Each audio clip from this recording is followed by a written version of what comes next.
Well, good morning everyone. Welcome. I know there's a couple new faces that came in late last night, so for those that just came this morning, welcome as well. We're here in beautiful, is this South Boston? South Boston. South Boston, Virginia. Exactly. Very South Boston. Again, welcome here for not only the Touareg TDI event, but also the kickoff for our Jetta TDI Cup Series this year. We spoke a little about it last night.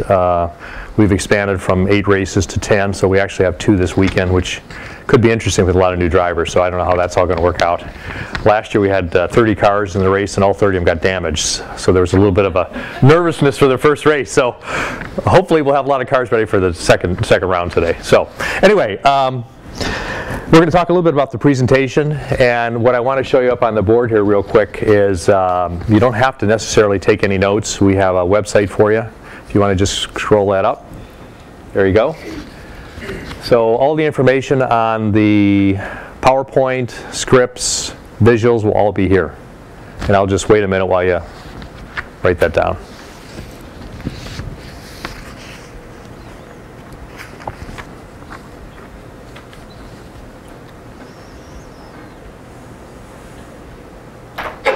Okay. Before we get started on Touareg specifically, I just want to give you a quick update.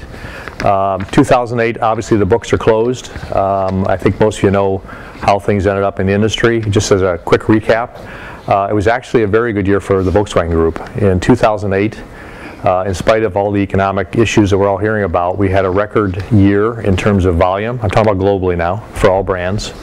Record year in terms of volume as well as profits. And like everyone else, we saw a dramatic drop-off in the fourth quarter. But from our point of view, we believe we're very well positioned in terms of our product portfolio. And I'm talking about all brands, and what we have on the ground today and what's being introduced over the next 18 months.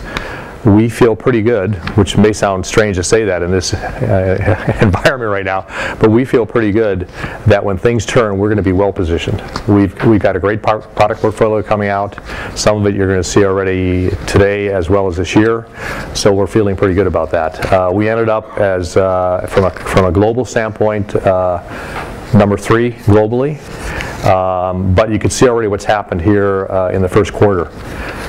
The results just came out over the last day or so. I think we provided you with a press release from Volkswagen AG on the global results, but through the first quarter of this year, and again it's based on our strategies, our powertrain strategies, our fuel strategies, our product portfolio, our product plans. Through the first quarter of this year, Volkswagen right now globally is number 1, followed by Toyota and I think GM. So we could already see that the strategy is starting to pay off. Now, you know, 1 quarter doesn't make a year, but what that does tell us that the strategy we've undertaken is going to pay off for us. Absolutely. So we feel pretty good about that. We had planned by 2018 that we wanted to be, vying for number 1 with Toyota. It just happened a little sooner by some unfortunate experiences, but it just goes to tell you, if you have the right kind of plans in place, what can happen. On the state side, and many of you are involved with this, we had similar results. We had a very, very good 2008. And the strength of that was based on 5 new product introductions. And many of you are aware of them, but we had the Jetta Sport Wagon, we had the Jetta TDI, we had the CC, the Rutan, and the Tiguan, and they've all done very, very well. I specifically want to talk a little bit about TDI since we're here for TDI today. In the case of Jetta, we've been selling TDIs for 30 years here in the States. We had an expectation of about 25 to 30% of our Jetta TDIs, sedans, that would be sort of the sales penetration, and about 50% on the wagon. And actually, we came in pretty close. The sedan, and this is from August through March now. About 25% of our sedan sales are TDI, so right on target. And we're about 60%, 55% on Jetta Sport Wagon, so it was a little bit higher than we expected. So for us, it's always an interesting conversation. I was just talking to Denise about this. You still have people saying, well, is diesel is that a viable alternative in the United States? Are people really interested in diesel? And then you have some of the third-party experts, the J.D. Powers of the world, saying, well, maybe diesel is going to be 10 or 12%, of the mix for a U.S. fleet, down the road. And we think those are pretty conservative numbers based on our experience and the fact that we really haven't marketed these cars. Yes, we've done a lot of PR events, we've done the racing series, but in terms of pure marketing and advertising, you haven't seen a lot of TDI stuff out there. So from our point of view, this is very much pure market-driven sales. No incentive activity. This is just pure people coming in wanting to buy diesel. Granted, about 50% of those, initially at least, were current diesel owners, Volkswagen owners. But since that time, that mix is changing. So more people are hearing about diesel, more people have an interest in diesel. And what's gratifying for us, and maybe more importantly for our dealers, is that what they tell us is when one of these new customers come in saying, you know, I don't know anything about Volkswagen, I don't know anything about a diesel, but I want to try one. And they test drive the car, and their first reaction is like, well, what's different about it? And for us, that's the best outcome. So we think there's a much better chance to even sell more diesels.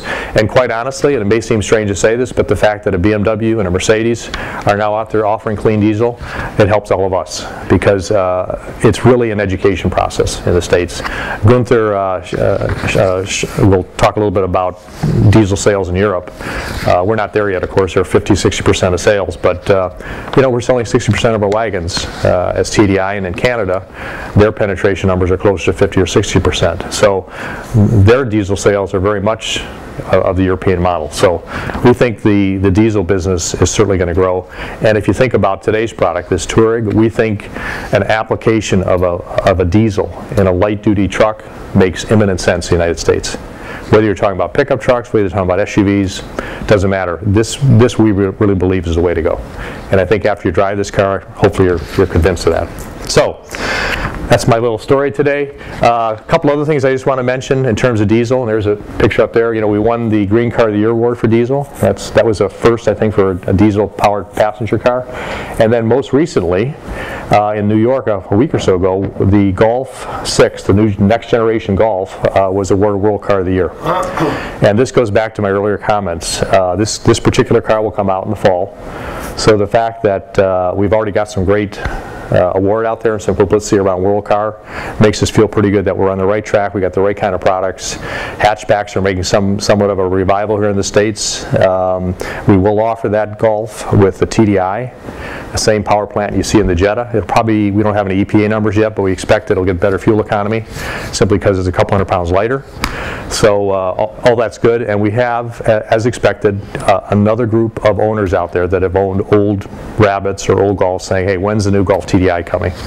So we're lucky in the fact that we have, you know, this built-in family of diesel lovers, but we're also attracting new people. So it's all good from that standpoint. It's going to be a Rabbit or a Golf? It's a Golf. Golf. Yeah. So we're going away with the Rabbits going away again? Yeah, we made the decision that we're going to follow the global nomenclature, and it's much like Jetta. Jetta was the lead market, Jetta was lead market here in the States, so they decided to call it Jetta everywhere else, rather than calling it Boras or something else. So same idea. Okay, so that's pretty much it.